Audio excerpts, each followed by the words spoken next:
하나님 말씀 열왕기상 16장 29절에서 34절까지의 말씀입니다. 열왕기상 16장 29절에서 34절의 말씀, 우리 한 목소리로 같이 읽겠습니다. 시작. 유다의 아사왕 제38년에 오므리의 아들 아합이 이스라엘의 왕이 되니라. 오므리의 아들 아합이 사마리아에서 22년 동안 이스라엘을 다스리니라. 오므리의 아들 아합이 그의 이전의 모든 사람보다 여호와 보시기에 악을 더욱 행하여 느밧의 아들 여로보암의 죄를 따라 행하는 것을 오히려 가볍게 여기며 시돈 사람의 왕 엣발의 딸 이세벨을 아내로 삼고 가서 바알을 섬겨 예배하고 사마리아에 건축한 바알의 신전 안에 바알을 위하여 제단을 쌓으며 또 아세라 상을 만들었으니 그는 그 이전에 이스라엘의 모든 왕보다 심히 이스라엘 하나님 여호와를 노하시게 하였더라. 그 시대에 베델 사람 히엘이 여리고를 건축하였는데 그가 그 터를 쌓을 때에 맏아들 아비람을 잃었고 그 성문을 세울 때에 맏언니 아들 수굽을 잃었으니 여호와께서 눈의 아들 여호수아를 통하여 하신 말씀과 같이 되었더라. 아멘. 오늘 말씀의 제목은 죄에 붙는 가속도라는 제목으로 말씀을 나눕니다. 이스라엘의 네 번째 왕조를 시작했던 오므리가 이제 죽게 되니까 그의 아들 아합이 뒤를 이어서 왕이 되었습니다. 아합은 사마리아에 머물면서 몇 년간 통치했습니까? 22년간 통치했습니다. 아합이 왕위에 오르면서 이스라엘은 죄악이 크게 달하게 됩니다. 아합은 이스라엘 역사상 가장 악한 왕으로 대표되는 인물입니다. 무려 22년에 달하는 그의 통치로 인하여서 이스라엘이 완전히 하나님에게서 등을 돌리게 되고 나라가 망하는 원인이 됩니다. 성경학자들은 보통 이구동성으로 이렇게 얘기합니다. 북이스라엘이 다시는 건너올 수 없는 죄악의 강을 건넌 시대, 그 시대가 바로 아합 왕의 시대라는 거죠. 성경은 그래서 죄악의 수준이 달라진 시대다라고 말할 정도로 이 아합의 시대를 평가하고 있습니다. 자, 1번 내용관찰 문제 1번을 보시면 아합의 아버지 오므리는 얼마나 악한 왕이었으며 아합은 어떠했습니까? 25절로 가서 보시면요, 이렇게 25절에 되어 있죠. 오므리가 여호와 보시기에 악을 행하되 그 전에 모든 사람보다 더욱 악하게 행했다. 그러니까 오므리에 대한 설명이 매우 의미심장한 것이 죄의 수준이 달라졌다는 얘기입니다. 성경의 표현으로 볼 때 앞에서는 볼 수 없었던 처음 나오는 표현이 나오는 거죠. 그 전에 모든 사람보다 더욱 악하게 행했다. 그러더니 30절로 가보십시오.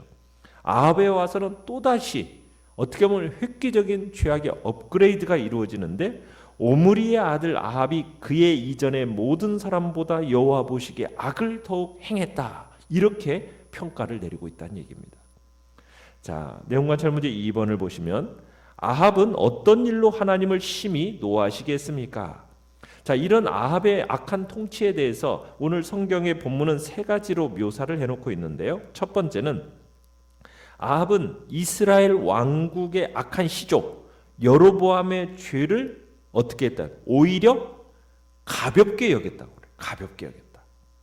31절에 그렇게 얘기하지 않습니까? 느밧의 아들 여로보암의 죄를 따라 행하는 것을 오히려 가볍게 여겼다. 여로보암도 악했지만은 여로보암의 행위를 우습게 여길 정도로 아합의 악행이라는 그 정도가 극심했다는 얘기입니다. 악을 행하면서도 전혀 양심의 가책을 느끼지 못했다라는 거예요. 얼마나 무서운 시대가 되었는지를 충분히 짐작하게 만드는 이야기죠. 죄의 분량의 차이보다도 무서운 게 뭐냐면 죄의 수준의 차이거든요. 그러니까 우리가 두려워야 할 게 이겁니다. 지금 우리가 사는 시대가 그렇게 되어져 가고 있어요. 죄의 분량의 차이로 설명할 수 없는 시대. 분량의 차이가 아니라 수준의 차이, 죄의 차원이 달라졌다는 얘기입니다. 두 번째는 시돈의 왕 엣발의 딸 이세벨과 결혼함으로 인해서 이방신 바알 숭배를 조장했다는 얘기입니다. 31절에 보시면 시돈 사람의 왕 엣바알의 딸 이사벨을 아내로 삼고 가서 바알을 섬겨 예배하고, 여기서 시돈 왕 엣바알의 딸 이세벨을 아내로 삼았다고 말할 때 이세벨은 누구냐면 두로의 공주로서 왕후가 된 사람입니다. 그러니까 엣바알이라고 되어 있는데 이 엣바알을 직역하면 바알과 함께, 즉 바알의 보호 아래 이런 뜻이에요. 그러니까 바알 종교의 제사장입니다. 그러니까 지금 이 이세벨은 결국 바알 종교의 제사장의 딸이었다는 얘기죠. 그러면서 아합이 가서, 그러니까 이세벨을 아내로 삼고 가서 바알을 섬겨 예배했다, 이렇게 쓰고 있죠. 그러니까 직접 제 발로 가서 정성을 들이고 있는 모습을 우리에게 지금 비춰주고 있는 겁니다. 왜 그렇게 공을 들여가면서까지 이 두로 땅에 대해서 이런 지극정성을 하는 거냐? 이 시돈과 두로 지역이라는 것은 오늘날의 레바논 지역입니다. 천연 항구가 있고 지중해 무역 거점을 확보할 수 있는 지역이 바로 이 시돈과 두로 지역이거든요. 경제적으로 노다지입니다. 그래서 지금 아합은 이 엣바알의 딸과 정략 결혼을 감행하면서 여호와의 신앙을 버린 거예요. 여러분, 결혼이라는 것이 얼마나 중요한지 우리가 다시 한번 생각하게 돼요.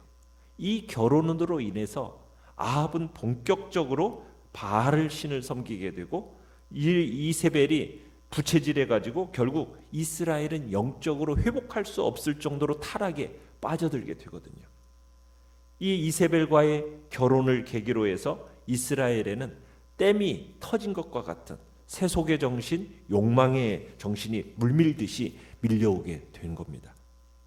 자, 세 번째는 바알을 위해서 또 무엇을 했습니까? 신전을 만들고 단을 쌓고 아세라 목상을 만들었습니다. 32절 33절에 보시면은 사마리아에 건축한 바알의 신전 안에 바알을 위하여 제단을 쌓았으며 또 아세라상을 만들었으니. 그러니까 아합은 수도 사마리아에 바알의 신전을 세우고 바알을 위한 제단을 쌓았어요. 아세라상도 만들었습니다. 그러니 바알과 아세라를 섬기는 거짓 선지자들도 세웠겠죠. 바알이 남신이라면 아세라는 여신입니다. 백성들은 이 신을 섬기면서 굉장히 음란에 빠지게 됩니다. 더러운 제사를 드리게 됩니다. 그러니까 이전의 왕들과는 비교할 수 없는 아합은 정말 굉장한 더 큰 죄악으로 백성들을 이끌어가게 돼버린 거예요. 하나님을 돌아서서 아예 우상 숭배에 몰두하게 이끌어버린 겁니다.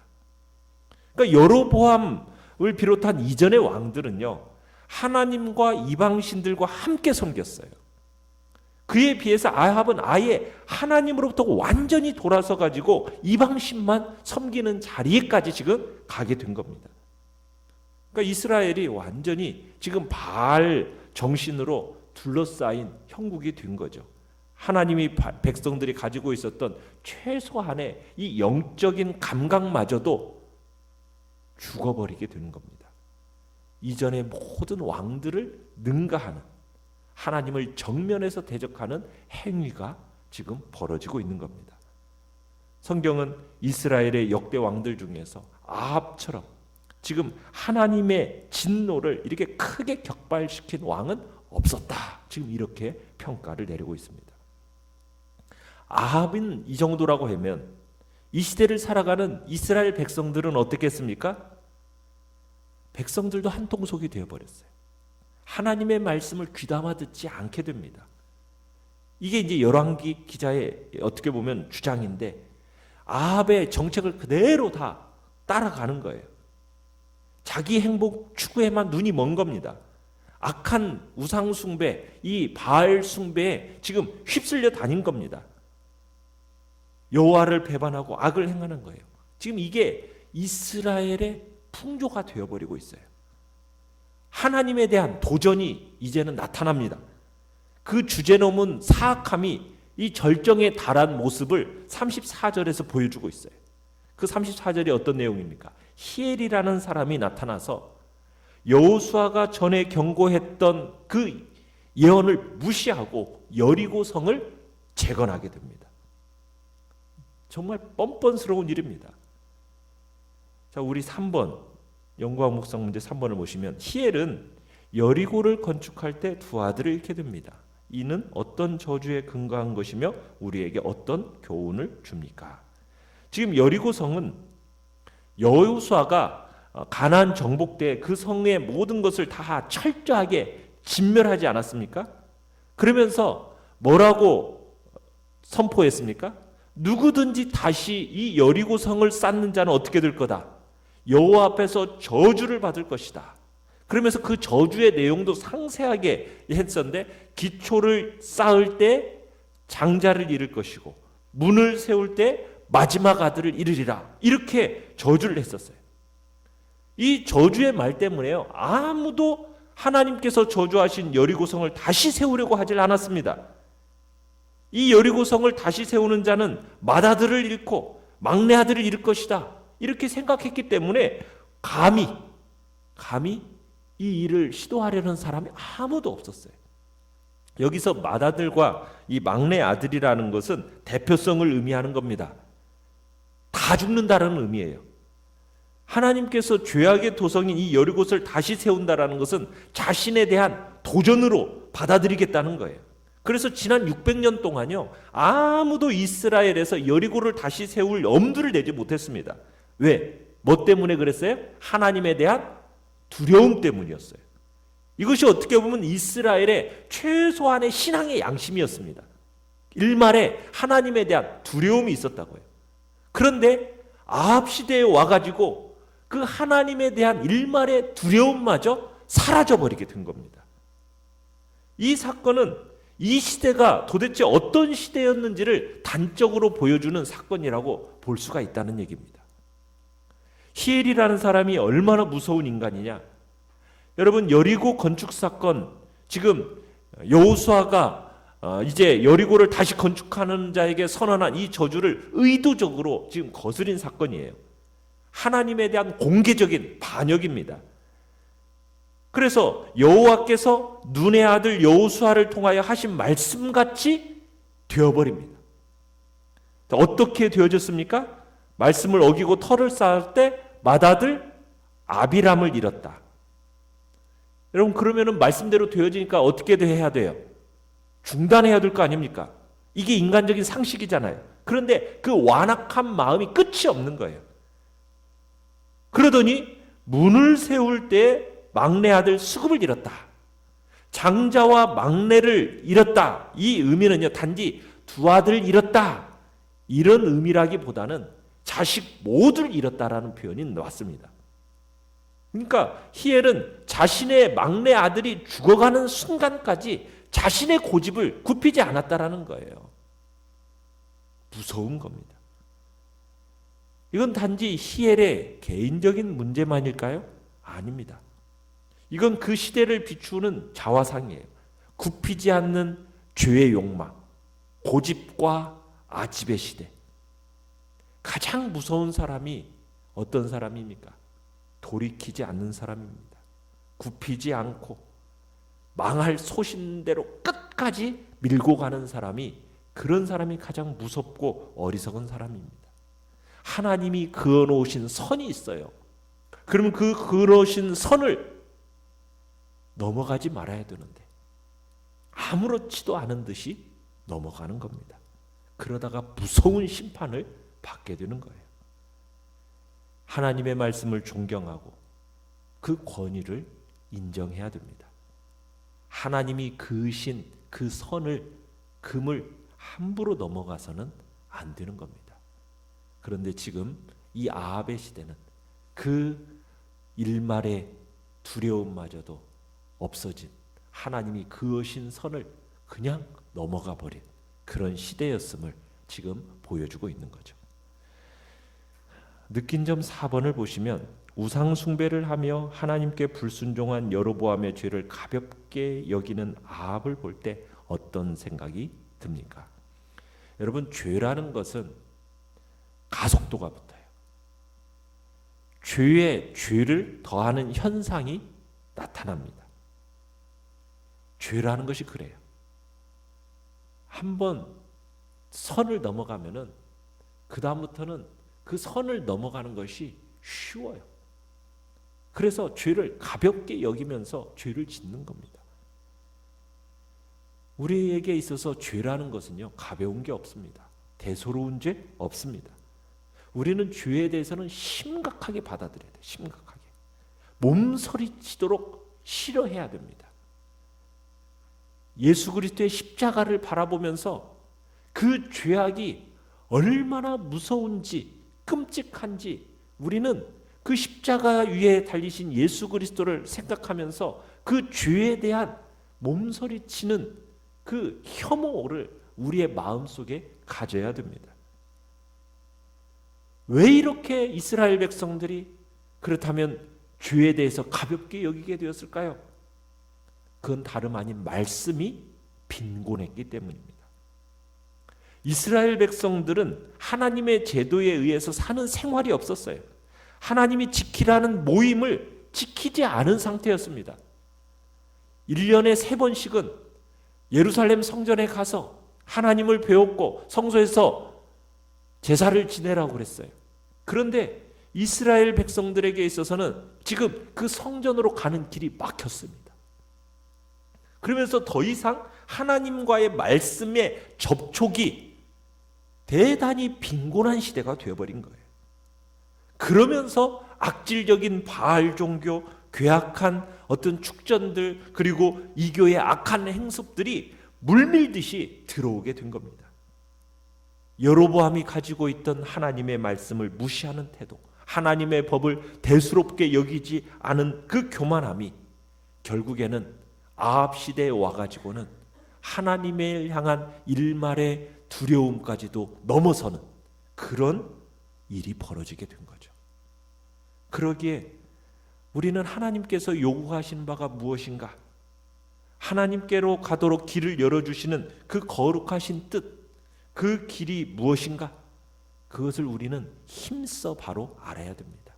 진리의 말씀, 그 말씀 앞으로 우리 자신들을 자꾸 나아가서 그 말씀 앞에 우리를 비추는 삶을 끊임없이 살아야, 그래야 우리가 죄에 대한 감각을 잃어버리지 않게 되는 거죠. 그럴 때 죄를 죄로 여기고 거룩함을 지켜나갈 수 있게 되는 것입니다. 우리는 말씀과 기도로 거룩하여지는 복된 자리에 우리가 있음을 알고 더욱 힘써 말씀과 기도의 자리에 나아가는 은혜가 있기를 바랍니다. 5번 결단과 적용. 이 정도는 괜찮겠지 하며 죄를 죄로 여기지 않는 경우는 없습니까? 내 삶에서 하나님을 노하시게 하는 죄는 무엇인지 살펴보고 그 죄에서 떠나기로 결단하며 성령님의 도우심을 구합시다. 기도 제목 같이 읽겠습니다. 시작. 대수롭지 않게 생각할 만한 죄라 할지라도 몸서리치게 싫어하며 거룩함을 지킬 수 있도록 도우소서. 아멘. 말씀을 생각하면서 기도하시고 연약한 우리의 지체들을 위해서 기도하시며, 그리고 주께서 이 코로나19 바이러스 사태를 주님 속히 종식시켜주는 은혜를 베풀어 달라고 또한 위해서 기도해 주시기 바랍니다.